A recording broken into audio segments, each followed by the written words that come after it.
जब संहार की आंधी उठती है तो इतिहास कांप उठता है।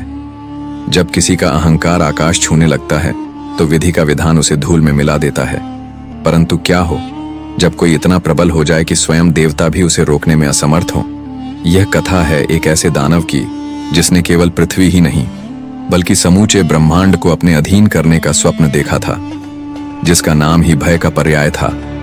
दूषण, एक ऐसा असुर जो शक्ति और सत्ता की असीम भूख लिए इस सृष्टि को अपने चरणों में झुकाने निकला था। लेकिन क्या वह अपने उद्देश्य में सफल हुआ या उसके अहंकार का अंत निश्चित था? आइए जानते हैं इस रहस्यमयी गाथा को, जो आपको एक ऐसे युग में ले जाएगी जहां शक्ति ही परम सत्य थी। इतिहास के रहस्यमयी पन्नों में आपका स्वागत है, जहां हम आपको लेकर चलते हैं प्राचीन युग की उन अद्भुत गाथाओं की ओर जो समय की धुंध में कहीं खो गईं, लेकिन उनकी अनुगूंज आज भी हमारी धरती पर सुनाई देती है। ये वे कहानियां हैं जो केवल मिथक नहीं बल्कि देवताओं, असुरों और मानवीय विश्वास की अमर कथा है। आज हम आपको एक ऐसे भयंकर दानव की गाथा सुनाने जा रहे हैं जिसने केवल धरती ही नहीं बल्कि पूरे ब्रह्मांड पर अपना आधिपत्य स्थापित करने का स्वप्न देखा था। यह कथा सतयुग की है, जब देवता और असुरों के बीच निरंतर संघर्ष छिड़ा रहता था। इस संग्राम में शक्ति ही सर्वस्व थी और जो सर्वाधिक शक्तिशाली होता वही ब्रह्मांड का स्वामी बनता। परलोक से लेकर मृत्यु लोक तक हर जगह प्रभुत्व की परीक्षा ली जाती थी। इसी शक्ति संग्राम ने जन्म दिया एक भयावह दानव को, दूषण। दूषण, जो रत्नमाल पर्वत की एक अंधेरी और रहस्यमयी गुफा में रहता था। उसका नाम मात्र लेने से समस्त जीव भयभीत हो उठते थे, किंतु अन्य असुरों की भांति उसका साम्राज्य व्यापक नहीं था। उसकी शक्ति सीमित थी और उसका प्रभाव केवल रत्नमाल पर्वत तक ही था। लेकिन दूषण की लालसा सीमित नहीं थी। उसका स्वप्न था संपूर्ण पृथ्वी और स्वर्ग पर राज करने का। विशेषकर उसे अवंतिका नगरी पर शासन करना था, जो आज उज्जयिनी के नाम से प्रसिद्ध है। किंतु इतिहास साक्षी था कि जो भी असुर इस दुस्साहस की ओर बढ़े वे देवताओं के क्रोध से बच नहीं पाए। अतः दूषण ने एक अलग मार्ग चुना, अखंड तपस्या। उसने निश्चय किया कि वह ब्रह्मदेव को प्रसन्न कर स्वयं को अजेय बना लेगा। वह रत्नमाल पर्वत के घने और भयावह जंगलों में चला गया और वहां उसने ब्रह्मदेव की घोर तपस्या आरंभ की। वर्षों बीत गए, फिर दशकों बीत गए, लेकिन ब्रह्मदेव प्रसन्न नहीं हुए। परंतु दूषण अडिग रहा। उसकी तपस्या इतनी कठोर थी कि उसका शरीर जर्जर हो गया। उसकी देह पर लताएं उग आईं और उसके भीतर बस श्वास मात्र शेष था। परंतु उसने तपस्या नहीं छोड़ी। अंततः उसकी कठिन साधना से प्रसन्न होकर ब्रह्मदेव प्रकट हुए। आकाश में दिव्य प्रकाश फैला, पर्वत हिल उठे और दिशाएं गूंज उठी। ब्रह्मदेव ने कहा, वत्स, तुम्हारी कठोर तपस्या से मैं प्रसन्न हूं। मांगो जो वरदान चाहते हो। दूषण के हृदय में वर्षों से संचित अभिलाषा जाग उठी। उसने झुककर प्रणाम किया और कहा, प्रभु, मुझे ऐसा वरदान दीजिए कि मैं स्वयं त्रिदेव के समान शक्तिशाली बन जाऊं और मुझे कोई पराजित न कर सके। ब्रह्मदेव यह सुनकर स्तब्ध रह गए। यह वरदान देना सर्वथा असंभव था। उन्होंने दूषण को समझाने का प्रयास किया, किंतु वह अपने हठ पर अड़िग रहा। अंततः ब्रह्मदेव ने एक युक्ति सोची और कहा, तथास्तु, तुम असीम शक्ति के स्वामी बनोगे, किंतु स्मरण रहे, यदि तुमने शिव भक्तों पर अत्याचार किया तो तुम्हारा विनाश अवश्यंभावी होगा। दूषण ने इस चेतावनी को हंसी में उड़ा दिया और अपनी अपार शक्ति के साथ अपने निवास पर लौट आया। उसने अपनी मायावी शक्तियों से अपनी अंधेरी गुफा को एक भव्य स्वर्ण महल में परिवर्तित कर दिया। लेकिन यह पर्याप्त नहीं था। उसे अपना साम्राज्य फैलाना था। उसने अपनी शक्ति का प्रयोग कर एक भीषण दैत्य सेना का निर्माण किया। उसकी साधना से उत्पन्न ऊर्जा से एक एक कर भयंकर राक्षस उत्पन्न होने लगे। उनकी गर्जना से आकाश कांप उठा और पृथ्वी थर्रा उठी। अब दूषण ने अवंतिका और उसके आसपास के राज्यों पर आक्रमण करना आरंभ कर दिया। वह राजाओं को पराजित करता गया, उनके महलों को ध्वस्त करता गया और निर्दोष प्रजा को अपना दास बनाता गया।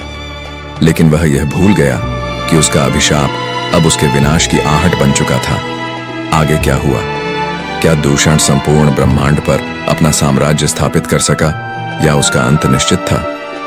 यह जानने के लिए बने रहिए हमारे साथ, क्योंकि इतिहास की यह रहस्यमयी गाथा अभी समाप्त नहीं हुई।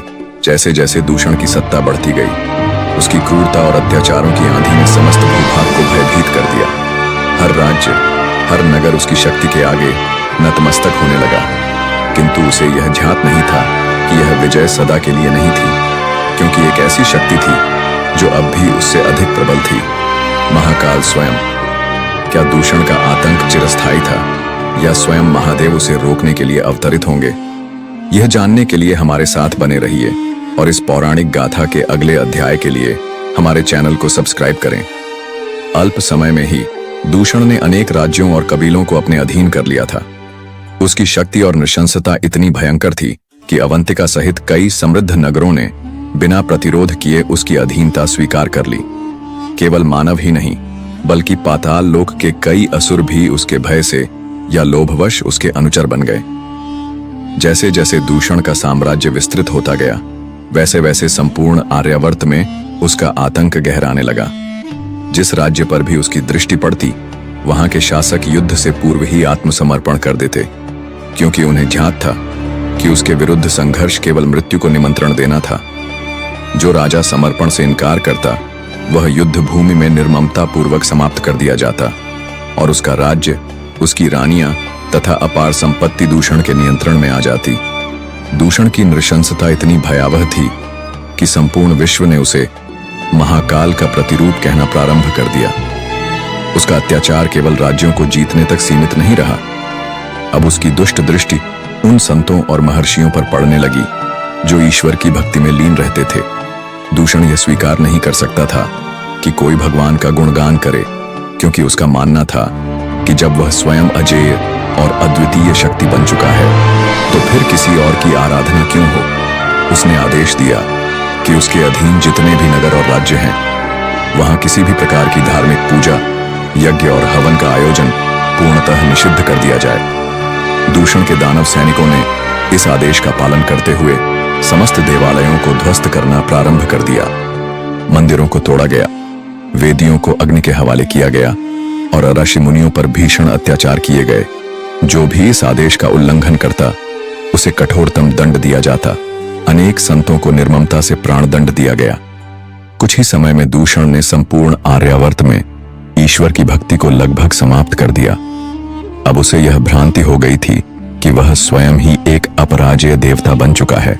किंतु इसी समय अवंतिका नगरी में 4 परम तपस्वी ब्राह्मण भाई, जो महादेव के अनन्य भक्त थे, निर्भीकता से अपनी आराधना और यज्ञ कर रहे थे।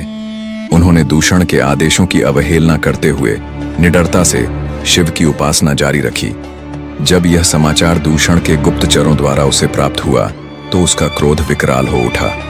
वह तुरंत उन ब्राह्मणों को दंडित करना चाहता था, किंतु ब्रह्मदेव द्वारा दिए गए वरदान की शर्त स्मरण करते हुए उसने पहले अपने राक्षस सैनिकों को भेजा, ताकि वे उन्हें धमकाकर पूजा रोकने के लिए विवश कर सकें।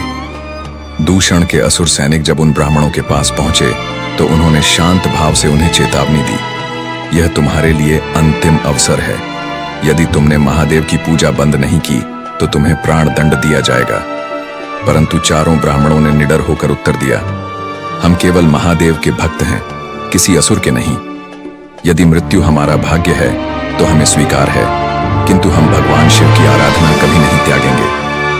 राक्षस सैनिक यह उत्तर सुनकर स्तब्ध रह गए। वे समझ गए कि इन तपस्वियों की भक्ति अडिग है। युद्ध की संभावना को भांपते हुए वे दूषण को इस असफलता की सूचना देने के लिए रत्नमाल पर्वत की ओर लौट गए। जब दूषण ने अपने सैनिकों से यह सुना कि ब्राह्मणों ने उसके आदेश की अवहेलना कर दी है, तो उसका क्रोध भयंकर रूप से बढ़ गया। उसने अपनी तलवार उठाई और स्वयं उन ब्राह्मणों को समाप्त करने के लिए अपनी सेना सहित नगर की ओर कूच किया। किंतु जैसे ही वह अपने महल से बाहर निकला, आकाशवाणी हुई। स्वयं महादेव की गर्जना दिशाओं में गूंज उठी, दूषण, चेतावनी को अनसुना मत कर। यदि तूने मेरे भक्तों को पीड़ा देने का प्रयास किया, तो तेरा अंत निश्चित है। अब देखना यह है कि क्या दूषण अपने अहंकार में इतना अंधा हो चुका है कि वह स्वयं महादेव से टकराने का दुस्साहस करेगा, या फिर वह इस चेतावनी से डरकर अपने कदम पीछे हटाएगा। जानने के लिए जुड़े रहिए इतिहास की इस अनोखी गाथा से। दूषण के अहंकार ने उसे कुछ पल के लिए विचलित किया, लेकिन उसका दंभ उससे कहीं अधिक प्रबल था। उसने गर्व से सोचा, मैं स्वयं तीनों लोकों में अजेय हूं, त्रिदेव की शक्ति से क्यों डरूं। यह सोचकर वह जोर से अट्टहास करने लगा और अपनी भयंकर राक्षसी सेना के साथ अवंतिका नगरी की ओर बढ़ चला। अवंतिका में महाकाल का प्रकोप। अवंतिका नगरी के पवित्र वातावरण में चारों ब्राह्मण भाई गहरे ध्यान में लीन थे। उनकी मंत्र ध्वनि से समूची नगरी शिवमय हो चुकी थी। संध्या का समय था। आकाश में अद्भुत आभा फैल रही थी, मानो स्वयं शिव का आशीर्वाद उस भूमि पर बरस रहा हो। तभी अचानक वातावरण भयावह हो उठा। आसमान में अंधकार छा गया। घने काले बादलों से बिजली कड़कने लगी। धूल भरी आंधी चलने लगी, जिससे समूची नगरी भयभीत हो उठी। इसी भीषण अंधकार के बीच एक विशालकाय छाया अवंतिका की ओर बढ़ रही थी। यह और कोई नहीं बल्कि दंभी राक्षस राज दूषण था, जो अपनी विशाल सेना के साथ नगरी को ध्वस्त करने के लिए आ पहुंचा था। दूषण ने क्रोधित स्वर में गरजते हुए कहा, हे मूर्ख ब्राह्मणों, तुरंत इस यज्ञ को रोक दो और महादेव की पूजा बंद कर दो, अन्यथा इसका अंजाम अत्यंत भयंकर होगा। किंतु चारों ब्राह्मण भाई अडिग रहे। उनमें से सबसे बड़े ने गर्व से उत्तर दिया, महादेव हमारी आत्मा में बसते हैं। उनकी आराधना से हमें कोई शक्ति रोक नहीं सकती। यदि तुम में सामर्थ्य है तो हमें रोक कर दिखाओ। महाकाल का प्रकट होना दूषण की आंखें क्रोध से लाल हो उठीं। उसने अपनी विशाल तलवार उठाई और तीव्र गति से ब्राह्मणों पर वार करने के लिए दौड़ा। लेकिन तभी धरती जोर से कांप उठी। एक भीषण गर्जना के साथ भूमि फटने लगी, मानो स्वयं प्रकृति भी इस अन्याय का विरोध कर रही हो। अचानक उस फटी हुई भूमि के बीच से एक दिव्य प्रकाश प्रकट हुआ।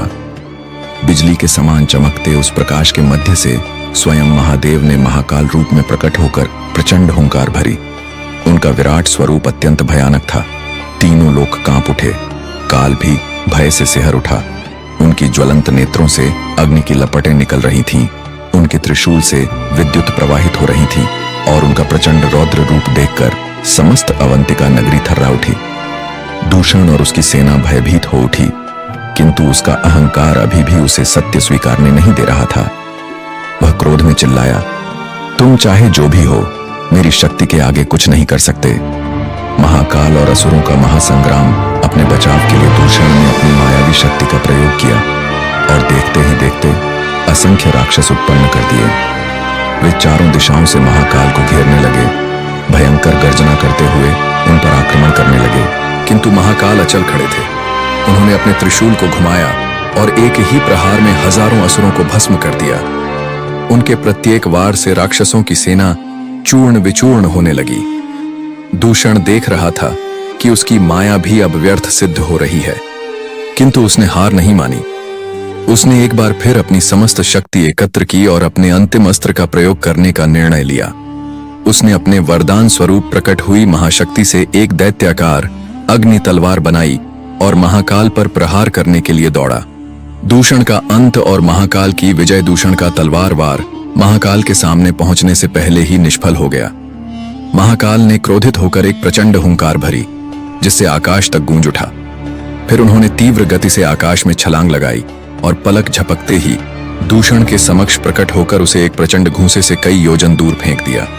इसके बाद महाकाल ने अपने त्रिशूल को उठाया और एक ही आघात से दूषण का अंत कर दिया। दूषण का समस्त शरीर जलकर भस्म में परिवर्तित हो गया। फिर महाकाल ने वही भस्म अपने शरीर पर धारण कर ली और समस्त अवंतिका नगरी शिवमय जयघोष से गूंज उठी। देवताओं ने स्वर्ग से पुष्प वर्षा की और चारों ब्राह्मण भाइयों ने महाकाल की स्तुति करते हुए ध्यानमग्न हो गए। इस प्रकार अधर्म और अहंकार का विनाश हुआ और अवंतिका नगरी में पुनः शिव भक्ति का प्रकाश फैल गया। महाकाल ज्योतिर्लिंग की दिव्य उत्पत्ति दूषण के अंत के साथ ही महाकाल का प्रचंड स्वरूप धीरे धीरे शांत हो गया और वे पुनः भगवान शिव के दिव्य स्वरूप में प्रकट हुए। चारों ब्राह्मण भाई, जो भय और आश्चर्य से भर उठे थे, श्रद्धा से उनके चरणों में गिर पड़े और अपनी कृतज्ञता व्यक्त करने लगे। उन्होंने महादेव से विनम्र प्रार्थना की कि वे अवंतिका में स्थायी रूप से विराजमान हों, क्योंकि यह पवित्र भूमि निरंतर असुरों और शत्रु राजाओं के आक्रमणों से पीड़ित रहती थी। महादेव अपने भक्तों की अटूट भक्ति से अत्यंत प्रसन्न हुए और अपने दिव्य तेज से वहीं एक अद्भुत ज्योतिर्लिंग की स्थापना की। उन्होंने आशीर्वाद दिया कि यह महाकाल ज्योतिर्लिंग अनंत काल तक अवंतिका नगरी की रक्षा करेगा और श्रद्धालुओं को निर्भय करेगा। उनकी वाणी से समस्त वातावरण भक्तिमय हो उठा और समस्त नगरवासियों ने आनंद और भक्ति के साथ महाकाल की स्तुति करनी शुरू कर दी। इसके पश्चात भगवान शिव अंतर्धान हो गए, लेकिन उनकी दिव्य उपस्थिति महाकाल ज्योतिर्लिंग में सदा के लिए समाहित हो गई। चारों ब्राह्मणों और नगरवासियों ने अपार श्रद्धा के साथ इस दिव्य ज्योतिर्लिंग की पूजा अर्चना प्रारंभ की और यही स्थान कालांतर में महाकालेश्वर के नाम से प्रसिद्ध हुआ। यह कथा हमें यह सिखाती है कि अधर्म कितना भी शक्तिशाली क्यों न हो, उसका अंत निश्चित है। धर्म और सत्य की सदैव विजय होती है और जो सच्चे हृदय से महादेव का स्मरण करता है वह कभी भी भयग्रस्त नहीं होता। यदि आपको यह कथा पसंद आई हो तो इतिहास की गाथा चैनल को सब्सक्राइब करें, वीडियो को लाइक करें और इसे अपने दोस्तों और परिवार के साथ साझा करें। आपका समर्थन हमें और भी अद्भुत ऐतिहासिक और पौराणिक कथाएं लाने के लिए प्रेरित करता है। हर हर महादेव।